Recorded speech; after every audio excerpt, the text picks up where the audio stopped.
Muito boa tarde a você ligado aí no Instagram do Carioca Não Conhecem, é o nosso Instagram, na verdade, do jornal DR1. Estamos com um problema na nossa conta original e dessa vez a gente está realizando nossas lives através do Rio que o Carioca Não Conhece. Também é uma conta nossa aí, que você pode estar sempre acompanhando tudo que a gente posta no jornal DR1. Lembrando, toda terça, quarta e quinta nossa live às 15 horas ocorre. E hoje nossa convidada é a doutora Ana Carolina Valério. Ela faz parte aqui da Lemos Santos Advogados, parceira do jornal DR1. E ela veio para falar conosco sobre a Lei de Proteção de Dados. É uma lei que está em vigor há pouco tempo, foi aprovada em agosto de 2018, entraria agora, mas a doutora Ana Carolina vai explicar certinho para vocês como é que funciona isso. Lembrando que pode enviar perguntas, quem tiver dúvidas, estamos prontos aqui para respondê-las, né? Vamos convidar aqui a doutora conosco. Estou aguardando lá a confirmação.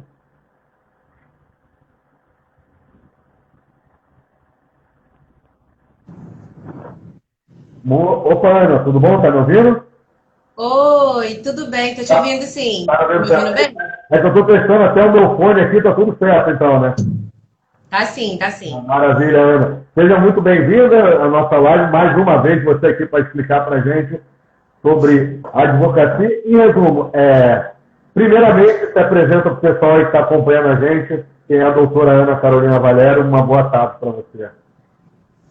Boa tarde. Então, sou advogada do escritório Lemos Santos Advogados. Embora o escritório atue em alguns ramos do direito, como o direito do trabalho, consumidor, família, o escritório voltou à especialização para a área do direito digital e da proteção de dados. E, em particular, eu tenho estudado e me especializado cada vez mais na proteção de dados, porque é uma tendência não só do Brasil, mas a nível mundial. A gente tomar mais cuidado com a proteção dos dados pessoais, a proteção dos dados das pessoas, seja nos meios digitais ou sejam nos meios físicos. Inicialmente, até, inclusive, como a gente até vinha falando antes, eu também não entendo direito o que é. Explica para a gente o que é exatamente a Lei de Proteção de Dados.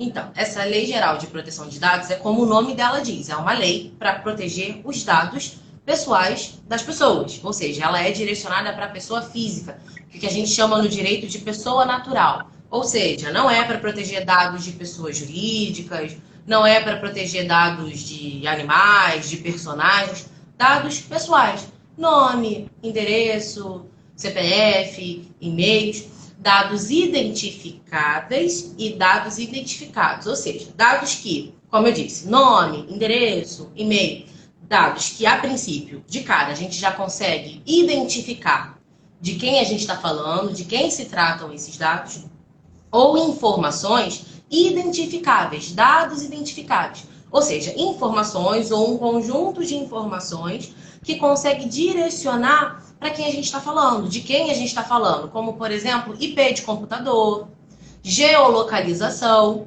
que são informações que, somando, ou elas conseguem direcionar de quem se trata ou de quem a gente está falando.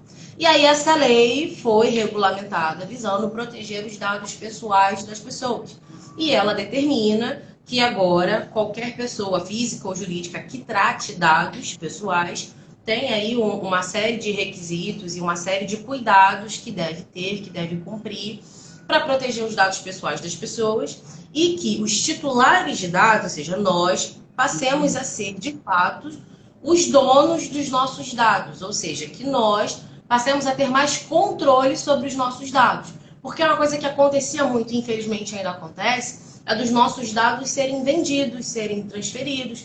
Quem nunca recebeu uma ligação de um telemarketing qualquer, que a gente não tem ideia de como é que aquela empresa conseguiu o nosso telefone para oferecer um determinado serviço, um determinado produto?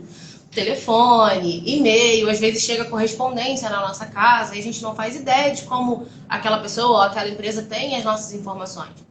E agora a gente passa a ter um controle maior sobre quais empresas têm as nossas informações e a gente passa a ter também o direito de pedir para fazer a portabilidade dos nossos dados, para excluir que determinada empresa exclua do banco de dados todas as nossas informações, dentre vários outros direitos que a lei prevê. Tá, mas antes da existência da lei agora, como é que funcionava essa venda de dados, né? Porque acredito eu, me corrija se eu estiver errado, que isso nunca foi autorizado, obviamente, né? Como é que funcionava isso antigamente? Exato, não era expressamente autorizado, mas também não tinha nenhuma lei que proibisse especificamente. Até a LGPD, né, que é a abreviação da Lei Geral de Proteção de Dados, até a LGPD entrar em vigor, nós até já tínhamos alguns artigos de algumas leis que protegiam. Por exemplo, tinha alguns artigos no Código de Defesa do Consumidor, alguns artigos da Constituição, o Marco Civil da Internet. Eles visavam proteger alguns direitos dos titulares de dados, principalmente no meio digital, com o Marco Civil da Internet. Mas não tinha nenhuma lei que proibisse, igual a LGPD proíbe hoje, que é expressamente proibido trocar informações com parceiros ou empresas associadas, se não for expressamente autorizado pelo titular de dados. Por exemplo, uma das primeiras condenações que nós tivemos no Brasil foi de uma empresa de construção civil. E aí, daqueles apartamentos comprados na planta. Uhum. E aí o apartamento foi vendido, a chave foi entregue para o proprietário, e o proprietário, assim que entrou no apartamento novo, começou a receber um monte de ligação de armário de móveis planejados para cozinha, design de interiores para sala, arborismo para varanda e jardim de inverno. E aí ele começou a questionar, mas gente, como é que vocês sabem que eu estou com um apartamento novo? Como é que vocês sabem que eu estou mobiliando casa? E aí, uma dessas empresas que entrou em contato oferecendo serviço, explicou que a construtora era parceira e a construtora forneceu os dados dele para que esse conjunto de outras empresas oferecessem a venda de serviços de decoração, de mobília, enfim. E aí, a lei já estava em vigor em 2018, a situação aconteceu em 2019, e aí foi a primeira condenação que nós tivemos no Brasil, porque houve a troca de informações, pegaram os dados pessoais daquele cliente da construtora e compartilharam com outras empresas do setor, mas sem autorização do titular de dados, sem autorização do cliente. E a lei hoje determina que é obrigatório, tem que ter o consentimento por escrito do cliente, do titular de dados, para que esse tipo de transação aconteça. Ah, maravilha. Mas esse caso aí que a gente explicou, a pessoa acabou descobrindo porque uma das empresas que entrou em contato acabou divulgando quem foi. Como é que o consumidor vai fazer para descobrir quem está divulgando os seus dados, mesmo sendo proibido ou não, enfim? Como é que eu faço se acontecer comigo, por exemplo? Como é que eu vou descobrir quem foi que divulgou meu dado? Exato. A lei prevê alguns personagens, né, para ajudar que a lei de fato seja colocada em prática. Um deles é o encarregado de dados. A partir de agora, de acordo com a lei, toda empresa que trata dados tem que ter esse funcionário, esse encarregado de dados. Esse encarregado de dados pode ser pessoa física ou pessoa jurídica. Você pode contratar uma empresa para ser seu encarregado de dados ou pode pegar um funcionário que já é funcionário da empresa e vai passar a ser o encarregado de dados. Só que esse funcionário tem que ter o conhecimento jurídico da lei e tem que ter o conhecimento um pouco da área de tecnologia da informação, como é que funcionam os softwares da empresa, os antivírus e por aí vai. E é esse funcionário que tem a obrigação legal de conversar diretamente com os titulares de dados. E é ele que deve responder a todo questionamento. Por exemplo, se eu estou desconfiando, que, como por exemplo o caso da construtora, eu entrei em um apartamento novo, comprei na planta da construtora tal, e diversas empresas ligadas a essa construtora estão entrando em contato comigo, eu estou desconfiando que pode ser essa seguradora, eu vou entrar em contato com o encarregado de dados dela e pergunto à construtora, olha, a empresa tal, tal e tal está entrando em contato comigo, como é que ela tem meu contato? E aí a empresa é obrigada a te retornar, te responder se ela compartilhou, com quem compartilhou, quais dados compartilhou, enfim.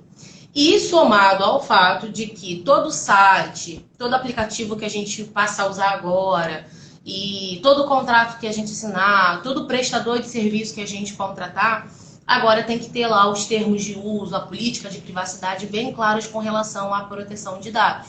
Quais são os dados que estão sendo coletados, quais são os dados que serão tratados, com quais empresas ele vai ser ele vai ser compartilhado. Por que ele vai ser compartilhado? Nós passamos a ser mais bem informados sobre os nossos próprios dados, que infelizmente, anteriormente, isso não acontecia.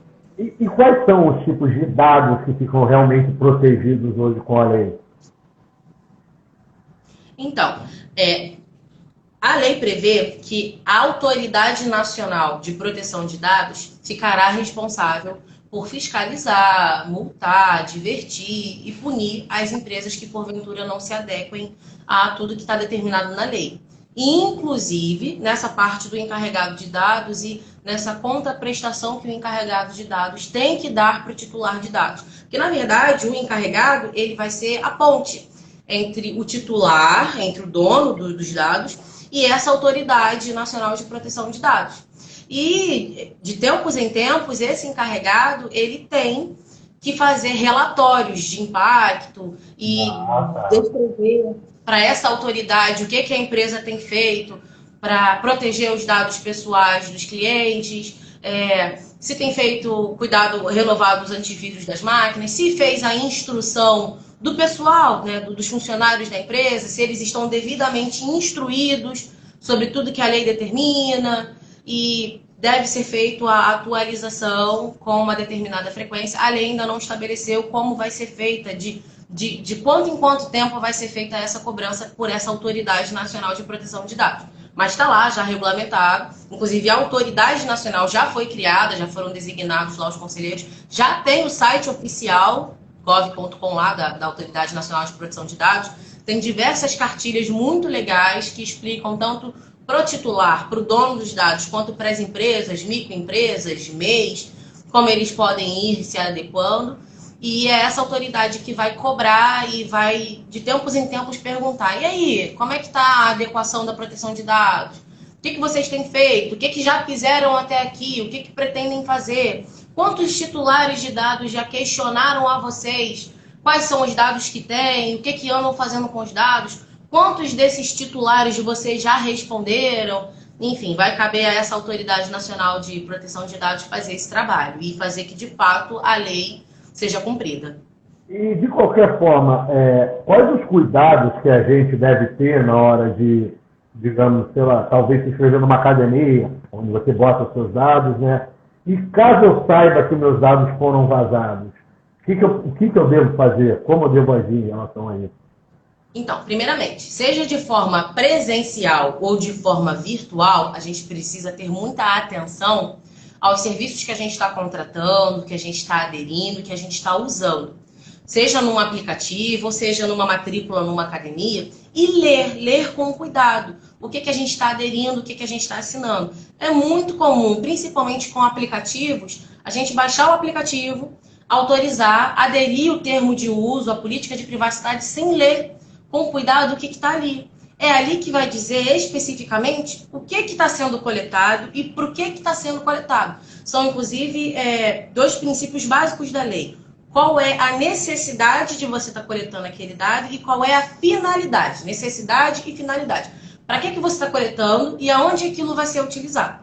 E com relação, quando a gente toma conhecimento ou se a gente desconfia que teve algum vazamento de dados, que alguma informação nossa vazou, seja de forma virtual ou seja de forma presencial, porque quando a gente fala um pouco da Lei Geral de Proteção de Dados, as pessoas associam muito a parte virtual, aos vazamentos de dados, porque o Brasil bate recorde com relação a vazamento de dados. Só esse ano tiveram vários. E assim, em níveis absurdos. Um dos primeiros que teve em janeiro vazou mais dados do que quantidade de habitantes que nós temos no país. Porque dados de pessoas já falecidas vazaram também.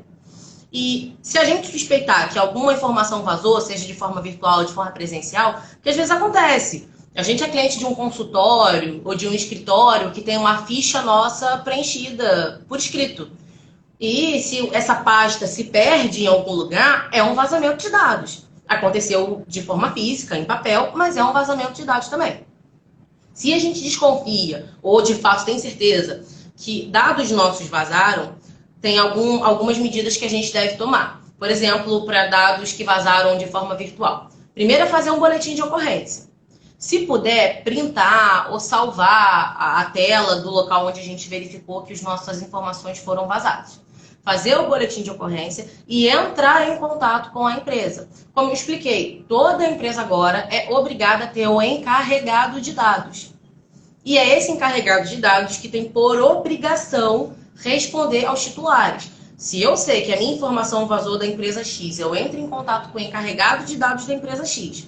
É obrigatório agora as empresas disponibilizarem o contato desse encarregado de dados, seja no site, nas redes sociais, por escrito, num cartaz na porta da empresa. Tem que ter lá telefone, e-mail e outras formas de contato que sejam viáveis. Que, por exemplo, para uma determinada empresa que é muito grande, fornecer um telefone celular, um número de telefone celular, pode não ser viável. Talvez o encarregado não dê conta de atender tantos telefonemas.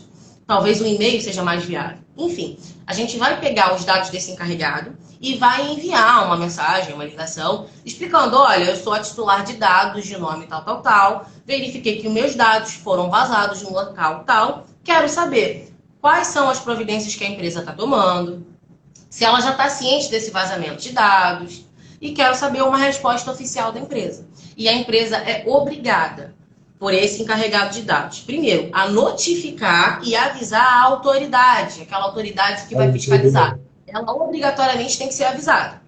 Depois, a empresa tem que obrigatoriamente dar uma resposta direta para aquele titular de dados que teve os dados vazados. Dar uma contraprestação. Olha, foram vazados os seus números de telefone, CPF e e-mail. Nós já providenciamos a retirada disso do site que vazou, já contratamos um profissional para fazer a limpeza de outros lugares que possam ter compartilhado essa informação e já tomamos as outras providências. E vai elencar quais providências tomou, para tentar minimizar a extensão do transtorno que isso pode ter. E cabe também a ação judicial por conta do vazamento de dados.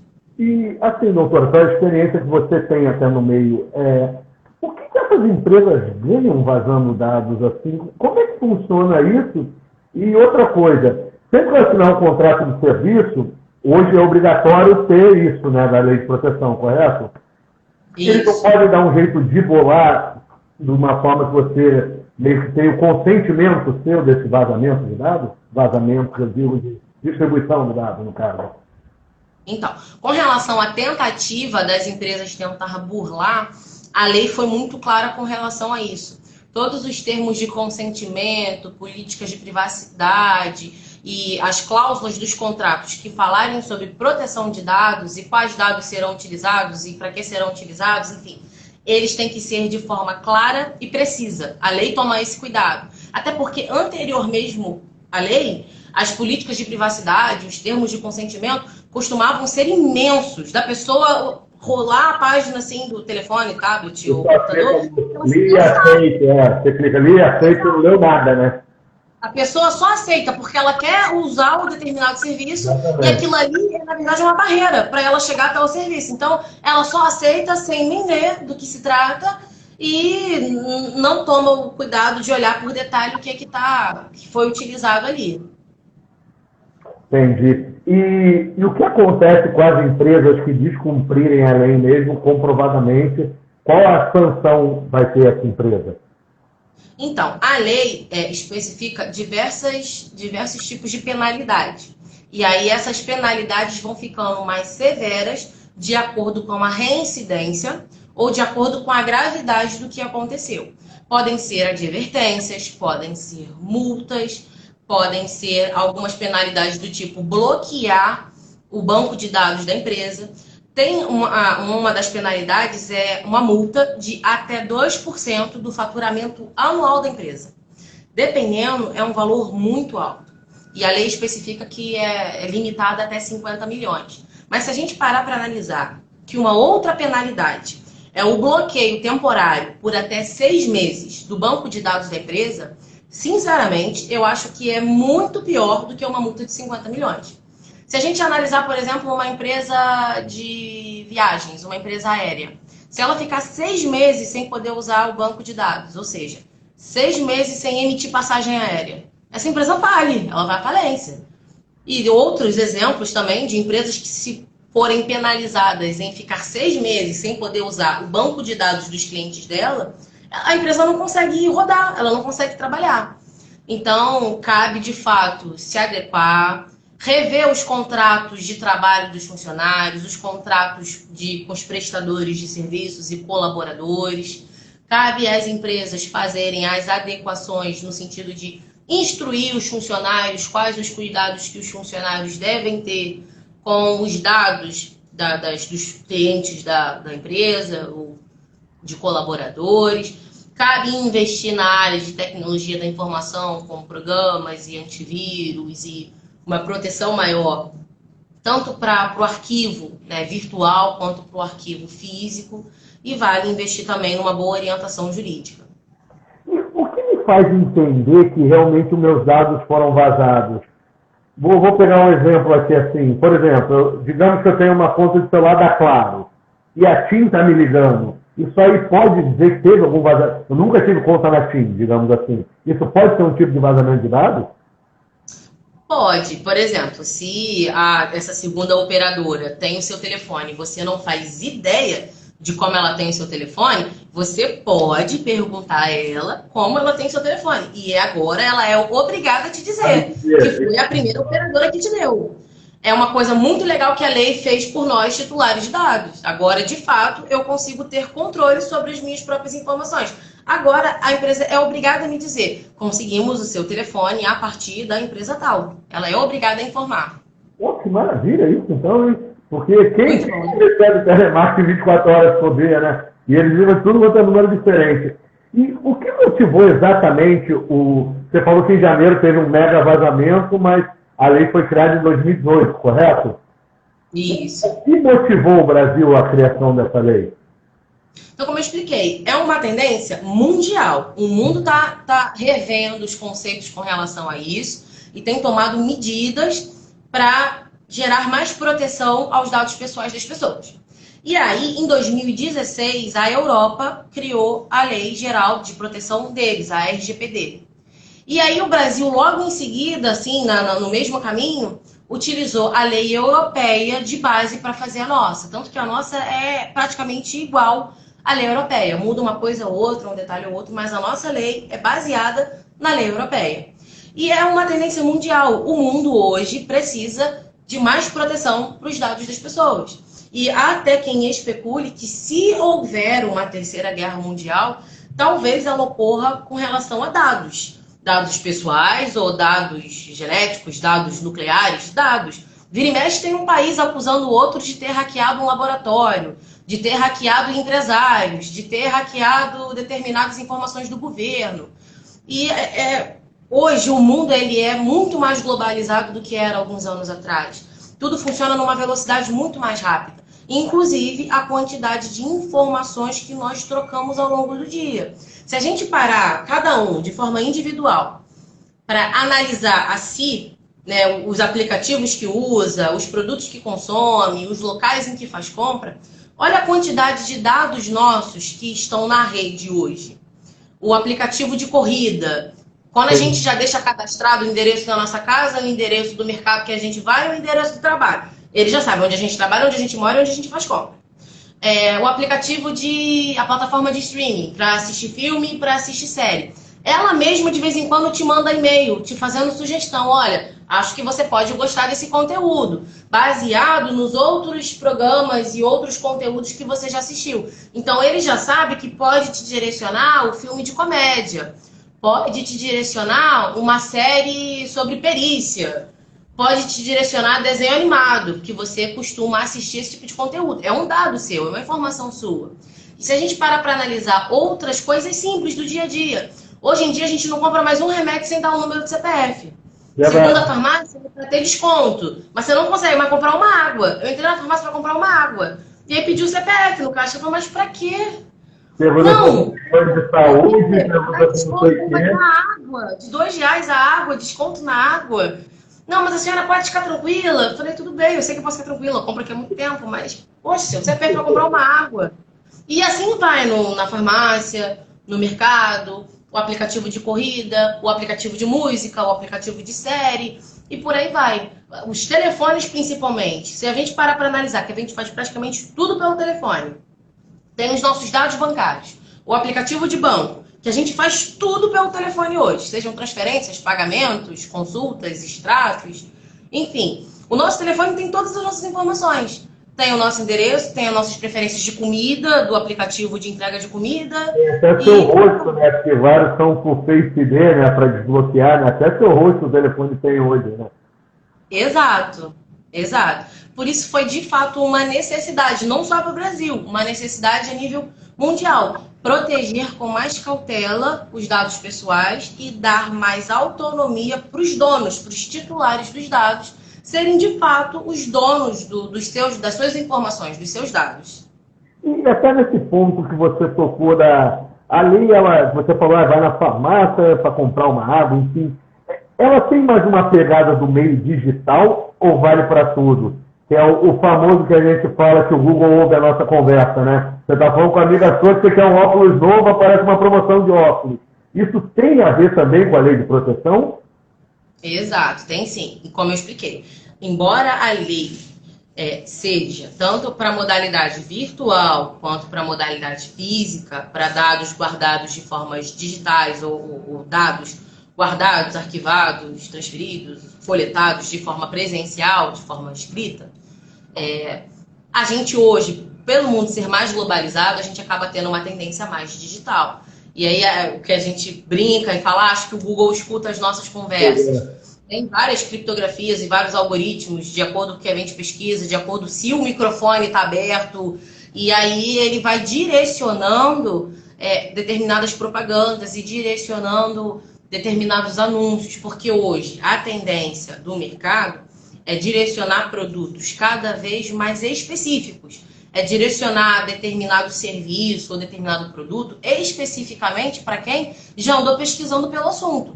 E aí as redes sociais principalmente, se você pesquisar algo lá no aplicativo de foto, sobre determinado assunto, sobre determinada decoração, sobre determinado serviço, quando você está fazendo uma pesquisa aleatória, começa a aparecer anúncio daquele outro produto que você estava pesquisando. É tudo relacionado aos rastros que a gente vai deixando enquanto a gente está na internet. A gente tem uma mania muito, muito leiga e muito inocente de achar, principalmente quando a gente está sozinho. Só a gente, eu e o meu telefone na sala de casa, eu e o meu computador na sala do escritório. Tem o costume de achar que a gente está sozinho e não está. Enquanto a gente está em rede, a gente está deixando rastros, a gente está deixando como se fosse o caminho de pão, o farelinho, e está deixando um rastro de tudo que a gente pesquisou, de tudo que a gente leu, de tudo que a gente andou olhando. E aquilo vai gerando para empresas, prestadores de serviços, vai gerando um direcionamento para qual determinado público ele manda determinado anúncio, ele manda determinada propaganda. Então, cabe a gente também ter muito cuidado quais são os sites que a gente entra e quais são os tipos de termos que a gente aceita. Porque determinados sites que nós usamos para consultar, ou, enfim, visitamos, ele nos avisa na política de privacidade, nos termos de uso, que ele está gerando informações e está retendo informações a seu respeito. Ele avisa ali que, olha, você entrou no site de cosmético procurando sobre maquiagem para pele negra. Eu vou guardar essa informação e vou compartilhar essa informação com outros fornecedores de produtos para pele negra. Você entrou procurando uma base para pele negra, mas aí o meu amigo, parceiro da empresa que vende batom e vende sombra e vende pó compacto para pele negra, eu vou compartilhar com ele que você está procurando maquiagem para esse tipo de pele. E muitas das vezes, quando a gente não lê com calma o termo de uso do site, a gente passa desapercebido que a gente está dando consentimento para que isso aconteça. Esse ler com calma que é o grande problema de todo mundo, né? Na verdade, quase ninguém lê, né?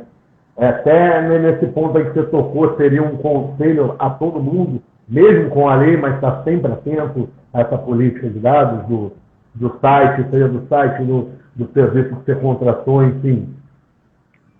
Exato. Cabe essa observação, é muito importante que as pessoas leiam com muita atenção e com muito cuidado. Sejam os termos de privacidade, política de uso, sejam nos sites ou até mesmo de forma presencial. Cadastro na farmácia.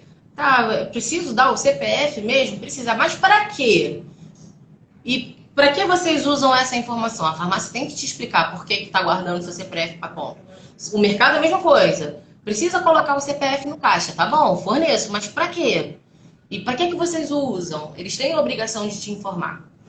E até na sua opinião, Ana, quais são os grandes desafios e quais são as evoluções da lei hoje que você que trabalha diretamente com isso tem visto desde a época lá da aprovação e por que também demorou tanto para ser confirmado assim? Foram 2 anos, né? Entrou em vigor de vez agora, foi nesse mês agora de agosto, não foi? Exato, a lei entrou em vigor em 2018. Perdão, a lei foi sancionada em 2018. E ela só começou a valer, entrar em vigor em 2020, em agosto de 2020. E em contrapartida, as penalidades administrativas da lei só começaram a valer agora, em agosto de 2021. A demora se deu para tentar que as empresas tivessem um pouco mais de tempo para se adequar, o que infelizmente não aconteceu. Muitas empresas foram deixando assim para a última hora.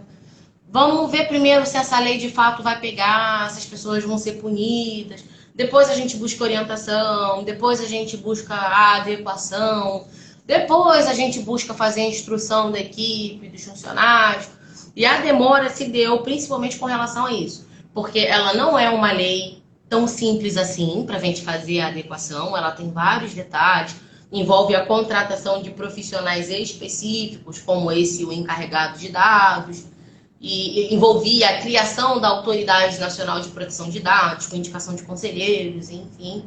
Então, a demora principal se deu para que as empresas pudessem ter um pouquinho mais de tempo para fazer a adequação, que hoje nós estimamos que nem 30%, ou seja, 70% das empresas ainda não fizeram a adequação. E todas as sanções administrativas já estão valendo, além das sanções judiciais. Você já até respondeu minha próxima pergunta, que seria, será que essas empresas conseguiram? Eu imaginava que não, né? Não.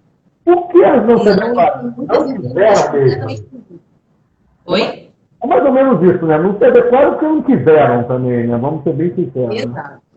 Exato. E tem muita empresa perdida no assunto.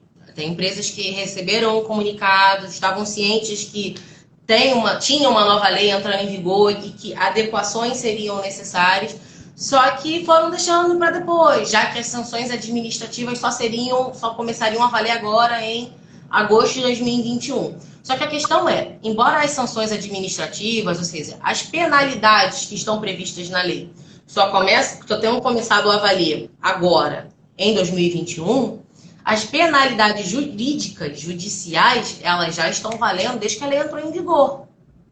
Então, hoje, agosto de 2021, já tem cerca de 600 condenações no Brasil por causa da LGPD.